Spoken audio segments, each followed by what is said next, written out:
ಕಬ್ಬು ಬೆಳೆಗಾರರ ಸಮಸ್ಯೆ ಕುರಿತಾಗಿ ವಿಧಾನಸೌಧ ಸಭಾಂಗಣದಲ್ಲಿ ಮುಖ್ಯಮಂತ್ರಿ ಸಿದ್ದರಾಮಯ್ಯ ಅವರು ಸಕ್ಕರೆ ಕಾರ್ಖಾನೆ ಮಾಲೀಕರ ಜೊತೆ ಶುಕ್ರವಾರ ಸಭೆ ನಡೆಸಿದರು.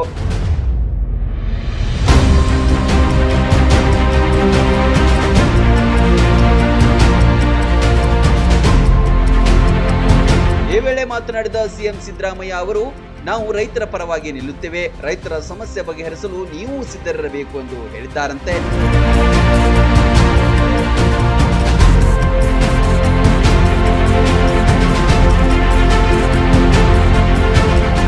ಸಕ್ಕರೆ ಕಾರ್ಖಾನೆ ಮಾಲೀಕರ ಪರವಾಗಿ ಮುರುಗೇಶ್ ನಿರಾಣಿ ಅವರು ಮಾತನಾಡಿ, ಎಲ್ಲಾ ಸರ್ಕಾರಗಳಲ್ಲೂ ಕಬ್ಬು ಬೆಳೆಗಾರರ ಸಮಸ್ಯೆ ಮುಂದುವರಿಯುತ್ತಾ ಬಂದಿದೆ. ಸಕ್ಕರೆ ಕಾರ್ಖಾನೆಗಳಿಂದ ವಿದ್ಯುತ್ ಖರೀದಿ ಒಪ್ಪಂದವನ್ನ ರಾಜ್ಯ ಸರ್ಕಾರ ನವೀಕರಣ ಮಾಡಿಲ್ಲ. ಕಾರ್ಖಾನೆಗಳು ಮಾರಾಟ ಮಾಡುವ ವಿದ್ಯುತ್ ಮೇಲೆ ಪ್ರತಿ ಯೂನಿಟ್ಗೆ 60 ಪೈಸೆ ತೆರಿಗೆ ನಿಗದಿಪಡಿಸಿರುವುದನ್ನು ಕೈಬಿಡಬೇಕೆಂದು ಆಗ್ರಹಿಸಿದ್ದಾರಂತೆ.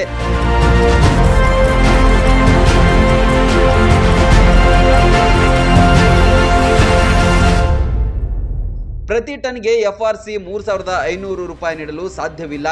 ಪ್ರಸ್ತುತ ರೈತರಿಗೆ ಎಫ್ಆರ್ಪಿ ಪ್ರಕಾರ ದರ ನೀಡಲಾಗುವುದು. ಹೆಚ್ಚುವರಿ ಆದಾಯ ಸಾಧ್ಯವಾದರೆ ಸೀಸನ್ ಮುಗಿದ ಬಳಿಕ ಅದನ್ನ ರೈತರಿಗೆ ಹಂಚಿಕೆ ಮಾಡಲು ಸಿದ್ಧರಿದ್ದೇವೆ ಎಂದಿದ್ದಾರಂತೆ.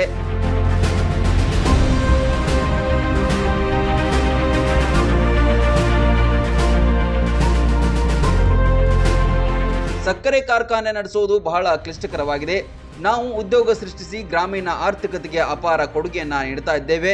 ಸರ್ಕಾರವೇ ನಮ್ಮ ಕಾರ್ಖಾನೆಗಳನ್ನು ನಡೆಸಿ ನೋಡಲಿ ಎಂದು ಕಾರ್ಖಾನೆ ಮಾಲೀಕರು ತಮ್ಮ ಸಂಕಷ್ಟ ಹೇಳಿಕೊಂಡಿದ್ದಾರೆ. ಒಟ್ಟಿನಲ್ಲಿ ಸಭೆ ಯಾವುದೇ ಇತ್ಯರ್ಥಕ್ಕೆ ಬಂದಿಲ್ಲ.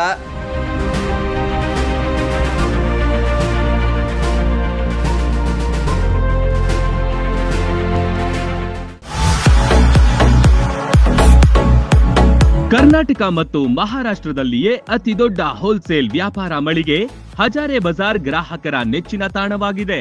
ನಿಮ್ಮ ಮನೆಗೆ ಬೇಕಾದ ಎಲ್ಲಾ ಸಾಮಗ್ರಿಗಳು ಹೋಲ್ಸೇಲ್ ದರದಲ್ಲಿ ಈಗ ಒಂದೇ ಕಡೆ ಲಭ್ಯ.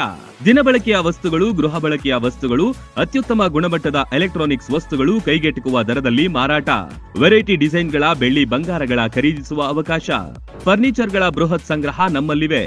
ಮದುವೆ ಹಾಗೂ ಎಲ್ಲಾ ಸಮಾರಂಭಗಳಿಗೆ ಬೇಕಾದ ಬಾಂಡೆ ಸಾಮಾನುಗಳು, ಹೋಟೆಲ್ ಉದ್ಯಮಕ್ಕೆ ಬೇಕಾದ ಸಾಮಾನುಗಳು, ದೇವರ ಮೂರ್ತಿ ಸೇರಿದಂತೆ ಪೂಜಾ ಸಾಮಗ್ರಿಗಳ ಮಳಿಗೆಯೂ ಇಲ್ಲಿದೆ.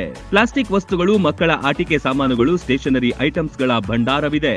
ಕುಟುಂಬ ಸಮೇತರಾಗಿ ಬನ್ನಿ, ನಿಮಗಿಷ್ಟವಾದ ವಸ್ತುಗಳನ್ನ ಖರೀದಿಸಿ ಸಂಭ್ರಮಿಸಿ. ಸ್ಥಳ ಹಜಾರೆ ಬಜಾರ್, ಹೊಸ ಬಸ್ ನಿಲ್ದಾಣದ ಹತ್ತಿರ, ರಬಕವಿ.